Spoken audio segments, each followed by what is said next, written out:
Probably the first time I recall would be when I was a child. I had a vision of my grandmother after she passed. We were very close. And then after that, she sort of stayed with me as a guide for a while. It wasn't that I doubted it because it was so real, but it was something that I questioned and I did have conversation about. I was very fortunate that my mother had the experience as well, and I was close to a cousin of mine who also I could trust in telling, and I just had that knowing that I just trusted. It was a very loving feeling and it was comfort, so there was no fear there. Sometimes it comes in pictures, as if you were watching a television or a movie screen. So you know because you ask and you just don't have fear. If you release the fear and surrender to what is happening, then you know that you are there truly to be helpful. So sometimes when I get the messages, it's from other voices. There is some times where it is just a feeling. There was not in-depth conversation. However, I've had experiences with my guides. They've taken me to places that I know is closer to home. It's a closer feeling where you get more euphoria.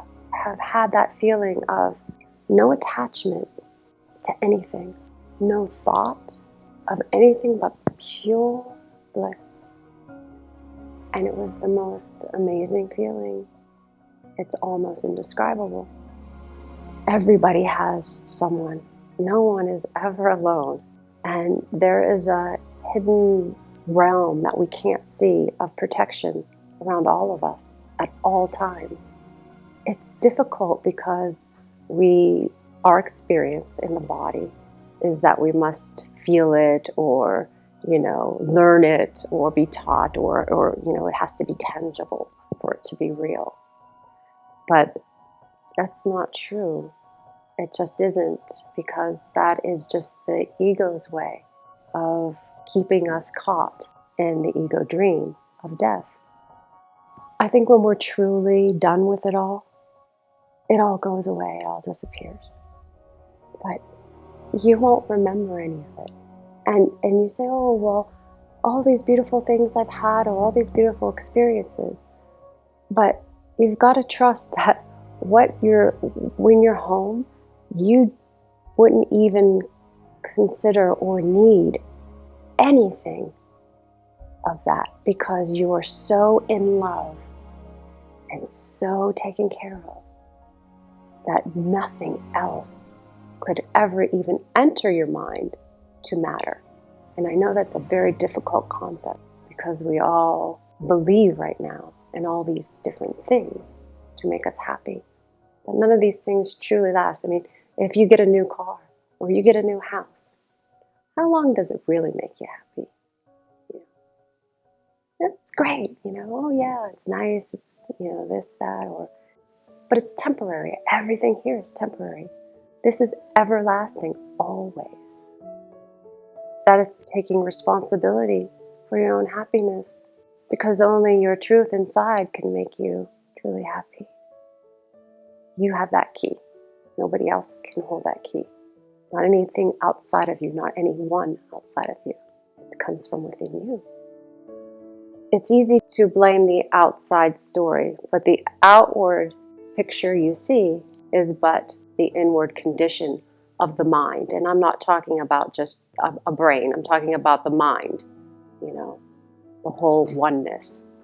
Okay? So if we are all one, right, like a glass ball, and it shatters, we need every single speck of that glass to make a whole again. So every single human being, plant, animal, everything you see is important equally. And that's what we forget. We've got to take responsibility for ourselves first before we can help the whole. Doing even simple things such as joining with friends and laughing, playing in the garden, walking your dog, saying hello to somebody, kind word. We think it has to be so difficult that we have to be, a martyr and run off and do some amazing thing like donate $1 billion to a charity. Now, don't get me wrong, this is amazing. And of course, we need this as well.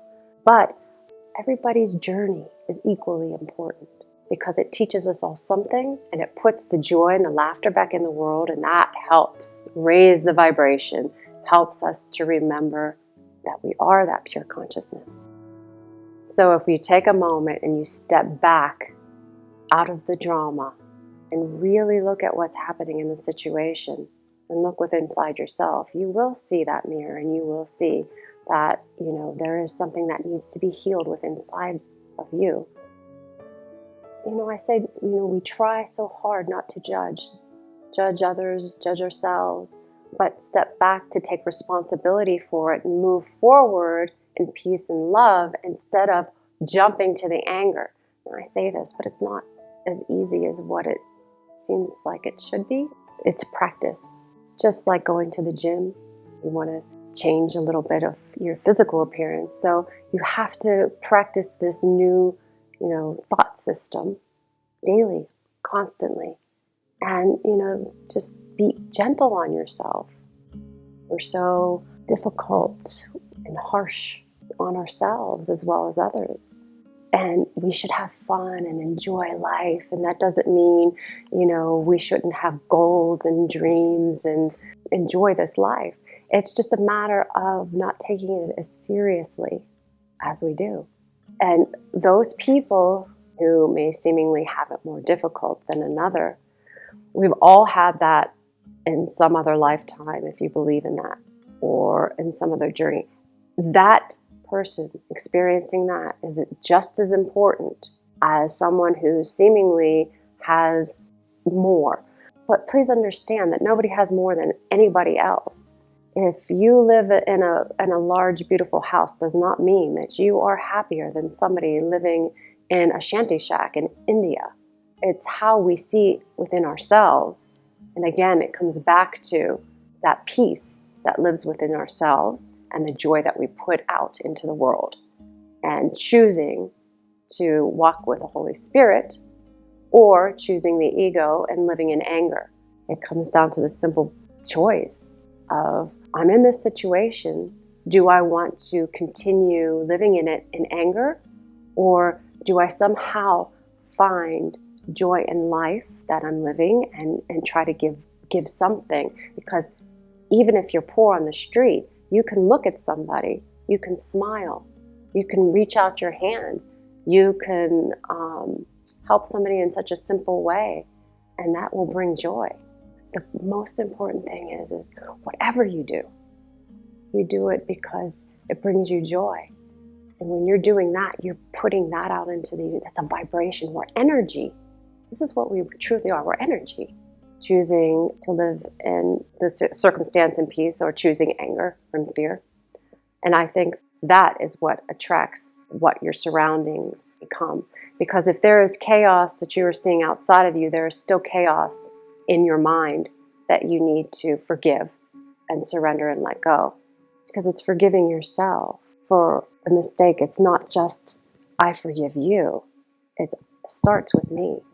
Because we are all one and we are all connected. Having the dream of separation was just a tiny mistake, that it was just in an instant, and then the fear set in, and then the ego came and said, hey, do you need to hide from your creator? Do you think that you're in trouble? Well, come on. We can be our own God and I'll create this whole place for you to hide.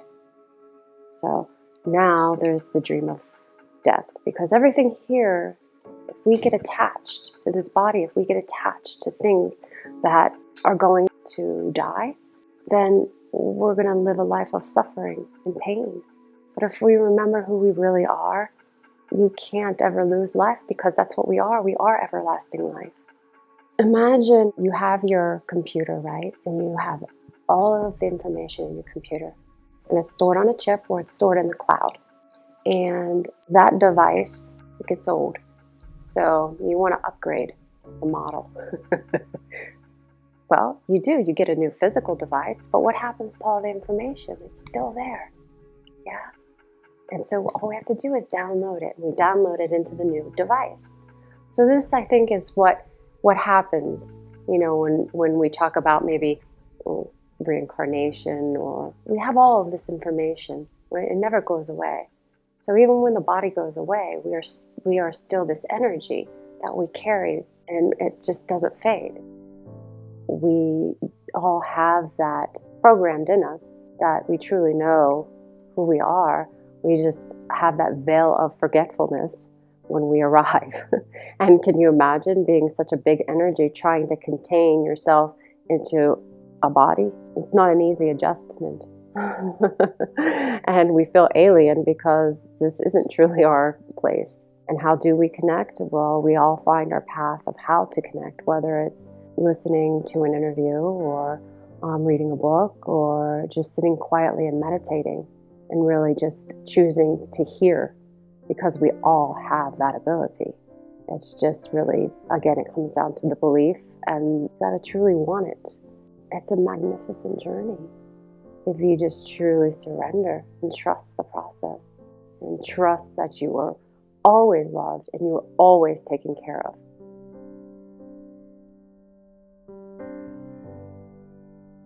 I believe that we can create anything in this ego world that we want to. Sure. We have that power to do that. We can manifest what we want to manifest. Now, also too, the story to me is written. So even if I decide to go left instead of right, it's like a video game. There's different endings. It's already been recorded. Okay, well, I'm going to deal with this situation, but I'm going to deal with it in peace and love. So I chose to go right, okay, let's say. There might be something then down that road that was difficult that I won't have to experience, because I made the choice prior to experience a certain situation with peace and love. And when I call that is, I've learned to come to understand, I would say, or remember, because I think everybody knows everything. It's just for us to remind. So if I was supposed to get a parking ticket, maybe I won't have to experience that. But maybe if I turned left and I decided, I need to experience this in anger, I'm just going to do it, maybe then there'll be a little bit more of a difficult road until I decide again to choose differently. And so what's remarkable is that we all are so quick to choose fear first and live in fear and attack. We can attack somebody much easier than we can say, I love you, and embrace them. That's the fear, the control to keep what you think needs to happen around your surroundings continue. So we create religions, and we create barriers and land, and all these stories are stories of fear to keep people in power, or to give them what they think they want. It's constantly. It happens all of the time. In every system, and from a big government to a small household to one person and their family. It's constant here. We need to separate. That's part of the ego trick. Separate and define everything. There's a second. There's a half a second, a quarter of a second. There's a minute. There's 5 minutes. There's hours. There's days. There's weeks. There's months. But this is the ego's illusion or delusion that has been created to keep us again stuck here. You see, it's all of these are all magic tricks for the ego's existence, to keep us wondering, to keep us caught in that separation. These are all ideas of separation.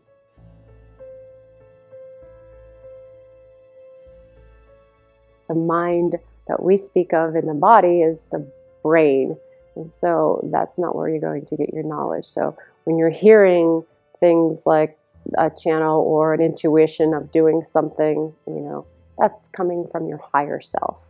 It's very difficult for the mind to wrap around that concept because on every moment we are taking care of our body. We are experiencing through our body. So let's just say that maybe a simple way to put it would be if you have a child and the child is having a nightmare and you don't want to run into the child's room and abruptly wake the child up and say, it's okay, you're okay, you're safe at home. You let the child go through the dream, but maybe place a hand gently to let it know that there is safety there, but you're letting it have its free will to go through the dream. It's all up to what you truly are ready for, what you truly want. It's releasing fear to seeing love's presence. It's right there in front of you, and you can have it in an instant. It's a choice. But you have to really make that choice. And we're in an ego dream. So everything is based on fear to keep the ego alive. Because if we stop fearing, it all disappears. And then people become afraid because then we lose our uniqueness. You lose that self of, specialness. But that's impossible because we come from we are the extension of the Mother, Father, Creator. We are love, extended from love. And that is the best in the whole world. Well, that's your true heaven. But we have hidden ourselves because we think we usurped the power of our Mother, Father, Creator. So we feel as though there's a fear there to go back home. So there's all these places to hide and the tricks that the ego, delivers to us to keep us stuck in the illusion that we are a body. But if we remember that we're pure consciousness, and if we remember that our true peace is that which is in our own hearts, you're much more in tune with that higher self. And so you're able to see the setup, I call them setups in life, and how it's taking you to the next place. And you're able to step out of the drama, and you're able to see a different perception. And it's really fun when you get to do that. And then you start to understand a little bit more why the setup happened. And if you don't, it's okay, because you say, maybe I'm not supposed to know this time, but it's all perfect, because everything doesn't feel perfect maybe right now, but it truly is. The more you resist, of course, the more chaos that you're going to bring about in your life. So it's a matter of choice, again. That's all. So it doesn't matter. Yes, of course, you should honor your feelings. And if you're feeling outraged, scream and yell. We all do, and we all should. Of course, it's part of it. But what this does is helps you bring it back to truth a lot faster than to be insane and out of your mind for a longer period of time, creating more and more chaos. You can calm the waters, and you can learn to laugh a lot more at things instead of taking them so seriously. Now, I know that there are serious things in this world, trust me. And I've had a lot of serious things in my own life. We all do. And it's all perfect, though. I'm just saying this is a great way to just be able to enjoy the experience even more. Meditation, it brings things into perspective. I get very clear, and it's truly, truly one of my favorite places to be. I realize that even a simple 5 minutes a day is helpful. There's always time. There's time when you're standing in line at a store. There's time when you're sitting at the red light. Now make sure that you don't go too far away because you got to drive. We're still in the illusion. We still got to do these things. But yeah, meditation is an amazing tool, and I highly recommend it. I think it's living in the moment, because truly that's all that there is. as the moment you're in. And so it's not pulling ideas from the past or not relying on the future, but living your absolute now. And that's where you will gain your most happiness and your most peace. And things will truly fall into place because I believe it's written. So you're going to be motivated. You're going to go through your story. It's like a script. You don't know what scene you're going to be doing today. So you're still going to have the goals and you're going to still have that preparedness. But here's what happens if you don't give it so much power that you trust that you're going to get everything done that needs to be done. Then it's a much more blissful process, because you can live in the moment, but you can still be guided through your day to go down to the coffee shop, and there at the coffee shop you meet somebody that gives you a job opportunity. And that was exactly what was supposed to happen, you see. But we get so caught up in that we have to, make that plan, but the plan's already made. So we just trust it. So if we just trust that process, then we can be in the moment more. That's where the everlasting peace exists. You're not going to find everlasting peace outside. It has to first come within inside.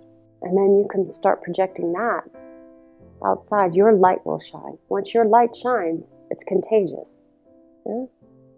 And then other light comes, and it builds from there. And it goes back to the child on the street, playing or laughing and finding joy and just kicking a stone with another child. It doesn't have to be so profound. Simple. It's simplicity. It's much more simple than we make it. That's the whole thing. The ego wants to make it complex, but truth is very simple. And that's why we have such a hard time grasping all of this, because it's truly very simple. It's really not hard. It's not so complex, I mean. That's why we spoke about it's so easy for us to attack somebody else instead of to say, I love you. It goes simply back to that. Because we've been trained, we've been brainwashed in a way to react this way. That's not truly who we are. Because we've scared ourselves so much.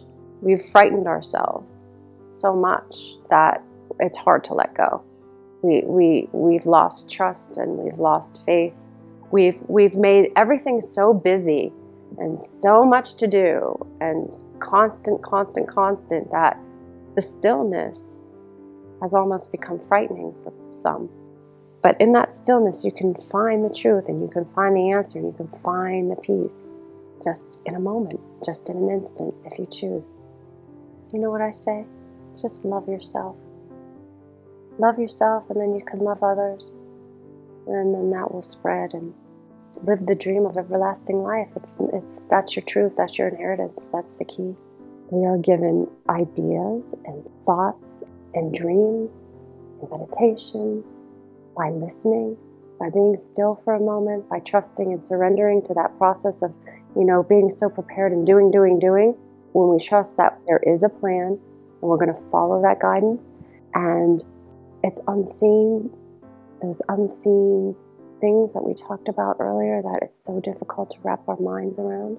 So I think that, yes, some people have had experiences with other beings from other places, and it's all just part of the story that we're all one, and it's not just us here, but it's everywhere but nowhere. It's a hard concept to quite grasp. And I think that they're actually making breakthroughs in quantum sciences. There's many things that I've seen that they've already come to almost prove that there are parallel universes that exist.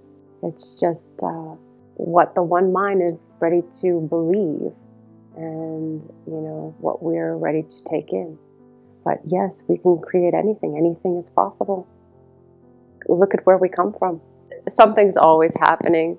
It's not always seen, and it's not always big and profound in the world that we live in, that we think should be. But there's always an awakening every day. We sit here and we had a discussion, and and you said, oh, I had a moment, I just realized something. That's an awakening. You know, we all have, an awakening all the time. It's, to sit and just, again, look for that future of the whole awakening. Well, yeah, it can happen. We have to, again, choose to have that reality and choose to wake up. You can at any moment. But I think to just sit and say, hey, that's not living in the moment. But to realize that it is happening and it has already happened, because it has. It's what it seems like is that there is a process that each one of us go through, and that it says, oh, you're going to, be enlightened is what they call it sometimes, before this person. Well, we're all part of the one. So it's just part of the oneness, waking up a little bit more and more until, if you can imagine, I'm visual. So I just imagine that glass ball again, getting whole. And there's specks of light coming through. The sun is shining over here a little bit more, it's seemingly, over here. But truly, it's all happened, and the glass ball is all whole and perfect. And the sun is shining all the way through. Because we are all the light.